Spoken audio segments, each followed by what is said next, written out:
매의 입안에 남자의 머리가 통째로 들어갔을 때 남자는 자신과 매의 관계를 진지하게 생각하게 되었다. 내가 먼저 잡아먹어야 했는데 남자는 오래전부터 고민했었다. 시도 때도 없이 남자를 놀리듯 주변을 날고 있는 그 생명체를 보며 언젠가 잡아먹어야겠다고 생각한 것이다. 남자가 매를 잡아먹기 위해 구체적인 계획을 세워놓은 것은 아니지만 공중에 휙휙 움직이는 그것을 볼 때마다 중얼거렸다. 저걸 먹어야 하는데.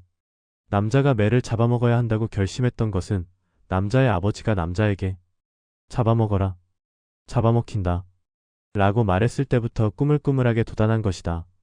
그때는 그저 막연하게 남자의 마음 안에 한 가닥 줄기로 남아있었지만 당장에 징그럽게 움직여대는 그놈의 날갯짓을 보면 자연스럽게 역시 라며 아버지의 말을 확신하는 것이다.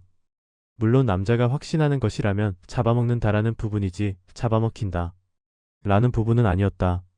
매의 주둥이라고 해봐야 겨우 자기 손바닥보다 작아 보였고 하늘의 얼룩처럼 떠다니는 그놈의 전체적인 형상을 보자면 도저히 위압적인 기분은 느낄 수 없었다.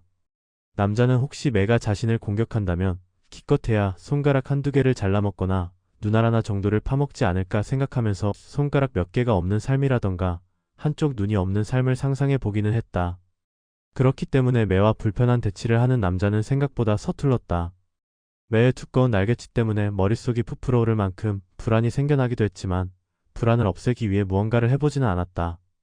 가끔 남자는 지평선에서 떠오르는 동그란 해를 보며 그래 잡아먹어야 해 라며 결심을 키워냈지만 해가 떨어지는 것을 보면 그런 것을 해서 뭐해 라며 결심을 마음 깊숙한 곳에 박아두고 고개를 돌려버렸다. 남자가 어딘가에 박아둔 결심은 손가락이나 눈알 한쪽을 파먹힌다면 그때 잡자. 지금은 그럴 필요는 없지.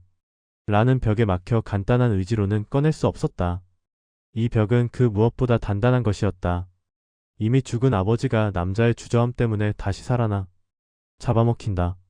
라고 하더라도 남자는 그저 아버지에 대한 예의를 간단하게 차리고 조금 진지한 표정을 짓고 예뭐 라고 말하고 끝냈을 것이다. 그러니까 매가 남자의 몸에 가까이 왔을 때 남자가 왜 이렇게 커? 라며 절망 섞인 놀라움을 느끼는 것과 남자의 머리가 매의 입에 통째로 쑥 들어갔을 때 내가 먼저 잡아먹어야 했는데 라며 후회하는 것은 어떻게 보면 당연한 결과였다.